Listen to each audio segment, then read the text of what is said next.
Tushda qimmatbaho mashina ko'rishning ta'birlari.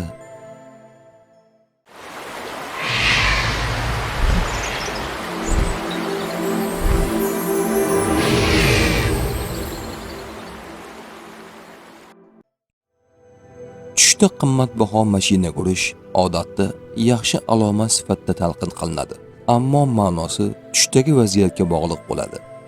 Qimmat va chiroyli mashinani ko'rish obro'-e'tibor, muvaffaqiyat yoki hayotda yangi imkoniyatlar paydo bo'lishini anglatadi. Uni o'zingiz haydab ketayotgan bo'lsangiz, maqsadlaringiz sari dadil harakat qilayotganingizni yoki muhim mas'uliyatni o'z zimmangizga olishingizni bildiradi.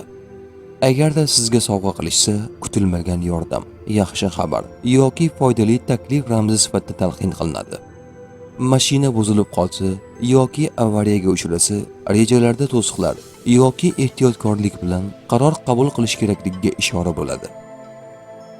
Tush ta'biri bashorat emas, barcha narsani bilguvchi yagona zot Allohdir. Ko'rgan tushlaringiz ta'birini bilmoqchimisiz? Unda kanalimizga obuna bo'ling.